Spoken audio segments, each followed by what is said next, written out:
চট্টগ্রামে তুচ্ছ ঘটনাকে কেন্দ্র করে ছাত্রদল ও ছাত্র শিবিরের মধ্যে সংঘর্ষের জেরে আহত এক ব্যক্তির পরিচয় নিয়ে সামাজিক যোগাযোগ মাধ্যমে বিভ্রান্তি তৈরি হয়েছে। এ ঘটনায় উভয় পক্ষই গুরুতর আহত ব্যক্তিকে নিজেদের সংগঠনের কর্মী বলে দাবি করায় বিষয়টি নিয়ে নেট দুনিয়ায় ব্যাপক আলোচনা শুরু হয়।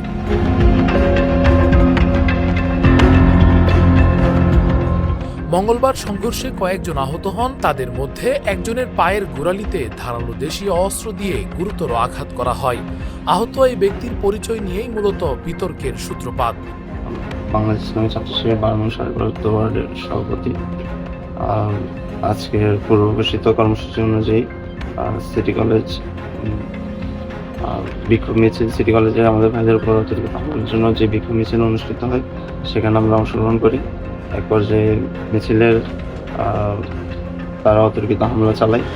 এ বিষয়ে বিভ্রান্তি দূর করতে বুধবার দুপুরে ফেসবুকে এক পোস্টে ব্যাখ্যা দেয় ফ্যাক্ট চেকিং প্রতিষ্ঠান রিউমার স্ক্যানার।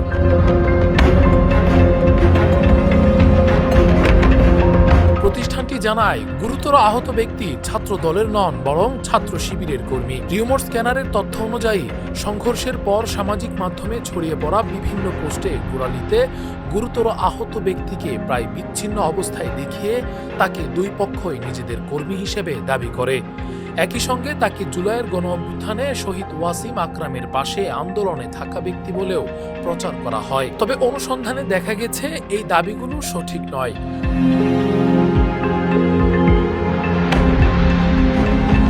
গোড়ালিতে গুরুতর আহত ব্যক্তির নাম আশরাফুল ইসলাম, যিনি ছাত্র শিবিরের সঙ্গে যুক্ত। অন্যদিকে শহীদ ওয়াসিম আকরামের পাশে থাকা ব্যক্তি সায়েদ হোসেন, যিনি ছাত্রদলের কর্মী। রিউমার স্ক্যানার আরও জানায়, সায়েদ হোসেনও ওই সংঘর্ষে আহত হয়েছেন, তবে তিনি মাথায় আঘাত পান। গোড়ালিতে গুরুতর জখম হওয়া ব্যক্তি তিনি নন। এ ঘটনায় ভুয়া তথ্য ও বিভ্রান্তির দাবি ছড়িয়ে পড়ায় সংশ্লিষ্টদের সতর্ক থাকার আহ্বান জানিয়েছে প্রতিষ্ঠানটি।